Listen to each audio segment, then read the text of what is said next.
And we're back for another TCG video, but today I'm not going to do a match. I'm not going to verse a boss or anything like that. I want to take some time to just talk about the TCG. It's been out for about 2.5 weeks, almost 3 weeks now. Scaramouche's banner is coming to an end, and that also means that the TCG has been out for about 3 weeks. And we're roughly getting to the point where we're almost finished with all the systems. I'm about at level 9 right about now, about like 1 match away from level 9. And that essentially means the last Ascension challenge, and thus the whole TCG stuff is completed. Now you just have to collect all the cards and get a bit of completionism, and then you're pretty much done with it. So we're getting pretty deep into it, and I thought I want to compile a few of my thoughts, and I have like just a few thoughts, some positive, some negative. And mainly negative, to be quite frank with you, because I'm a negative Nancy. But before we get into the negatives, I want to just say that the TCG is fun.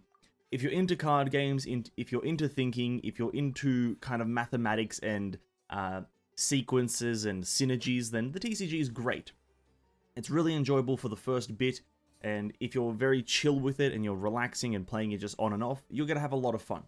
But the negatives, I have 2 main negatives. And we'll start with the first one, which is to do with the opponents that you verse. This is not going to include any player versus player discussions. I have not indulged in player versus player because there's no reason to do it. On to the actual NPC side, there are 2 different types of NPCs that you can encounter in the TCG. The first type is the playable NPC, or the character NPC. I'm not quite sure what to word it, but the NPC that uses 3 character cards and obeys by the systems of the TCG. And the characteristics that you'll see of this NPC is, well, they'll have only 3 character cards. They're not going to have 4 or 3 or like reviving ones or anything like that. It's just going to be 3 character cards. They're going to have a deck that they're going to draw cards from to put into their hand. They're going to abide by that system. They're also going to have the dice mechanisms applied to them.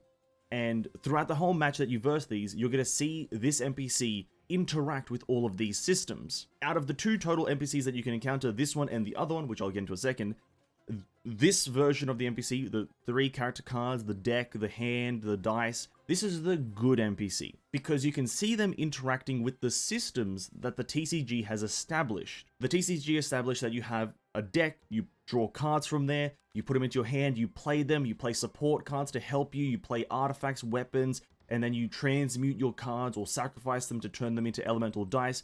These are systems established in the TCG, and this NPC interacts with these systems and uses them, and you can see that and you can play around that. And this is the good NPC in my opinion. The bad NPC per se is the NPC that doesn't have any of these systems applied, and this NPC is the one that you'll encounter most often in the open world when you're fighting those random guys in the open world. They'll just have 3 or 4, maybe sometimes 2 minions on the board. There's no deck, there's no hand, there's no cards, there's no dice. The enemies just deal damage, or they just do things. 99%, if not 100% of it is just them dealing damage. Now, why is this bad? Well, one reason, which kind of counterintuitive, because you kind of have that little mechanic that lets you tell what they're going to do, but all the enemy does is attack you, right? If you look at the first type of enemy, you have to kind of play around the enemy playing support cards and seeing what kind of elemental reactions they can cause. And okay, they're going to play a card here, they're going to sacrifice here, they're going to draw here, and you can see and play around that. Whilst the latter type of enemy, the no hand, no deck kind of enemy, well, these enemies, they just attack you. They deal only damage, and so if you're also at the same time not dealing adequate amount of damage to them, you will die first.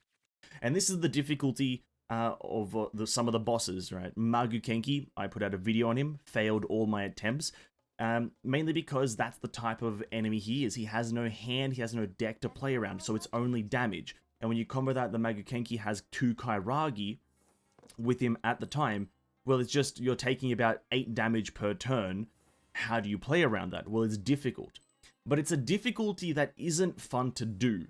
The first type of enemy, it's fun to play around with that difficulty because you're kind of going back and forth between trying to figure out what card they're going to play next, which character they're going to switch to, how they're going to do this.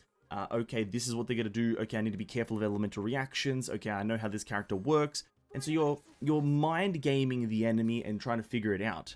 Whilst with the latter, with the Magukenki fight and others like it, you're just trying to survive an onslaught of damage whilst also trying to deal bits of damage here and there.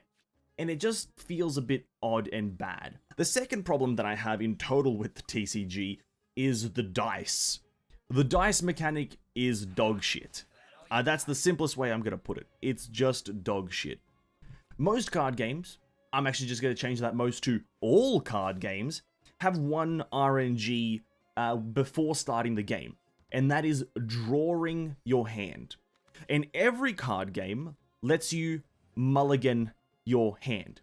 And what that means is essentially you draw your first hand and you get to choose which cards you don't want to have in your starting hand, and you get to replace them one time to pick up a new set of however many you wanted to discard, and then you can have a refreshed hand for one time at the start of that round or the start of that match.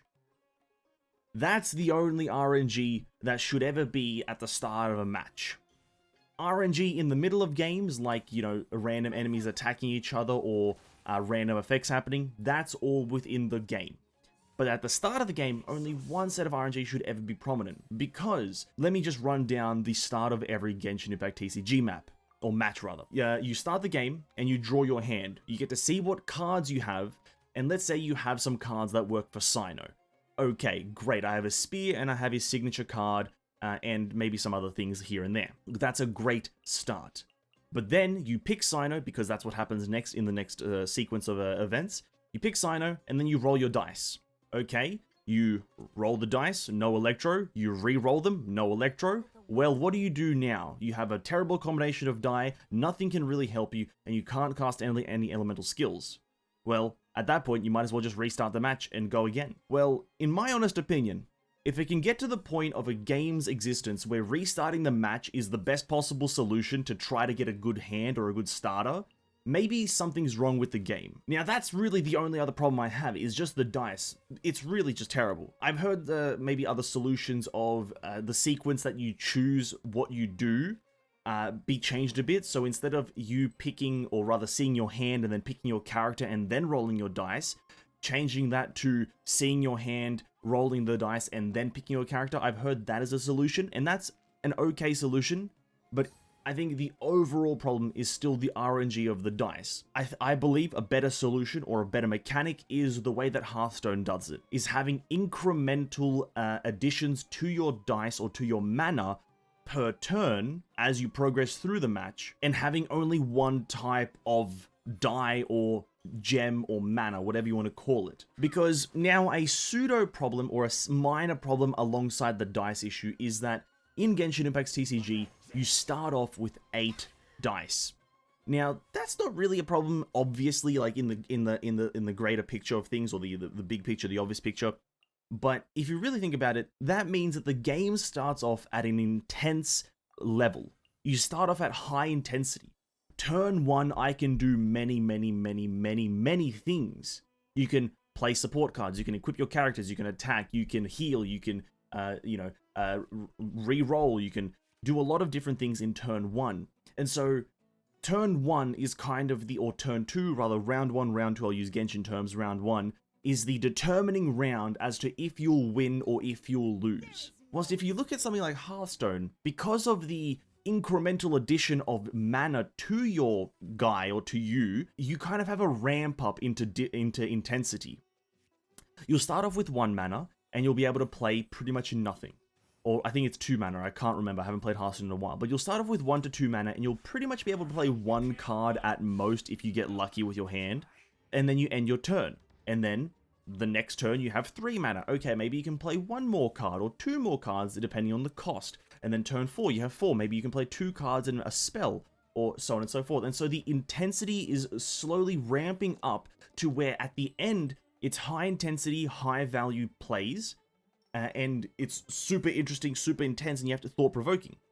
Instead of how it is at Genshin, where that's at the start, and that determines the outcome of the match, essentially. Because there's been many games of TCG, Genshin Impact TCG, where I've played them at the start, I've gotten a terrible hand, I've tried to play it out, and I thought to myself, round 2, well, you know, the end was decided round 1, when I got absolutely shafted and wasn't able to do anything, and the enemy just got a better start. That's pretty much my whole problem with the Genshin Impact TCG. There's too much RNG involved in starting the match. You have to potentially restart just to have a good start, and even then, further RNG is amplified throughout the match to see if you'll actually even have a chance of winning. And the actual enemies you verse are too different. One set of enemies is absolutely fair and kind of abides by the game systems, and another enemy is just there to attack you and deal damage and kind of be annoying. And these are the two problems I have after playing the TCG practically every single day, or a few times a day to a few times every second day throughout the past 2 weeks. And that's pretty much it. I hope some of these things are addressed in future patches, but I have very low expectations, seeing as a lot of the stuff that MiHoYo gets recommended falls on deaf ears. But that's going to be it for this video. I hope you enjoyed. Probably another Genshin Impact TCG match or an attempt on one of the bosses coming in the near future, probably tomorrow or the day after. So, with that, thanks for watching. Hope you enjoyed. Like, subscribe, and I'll catch you guys in the next video. Peace out.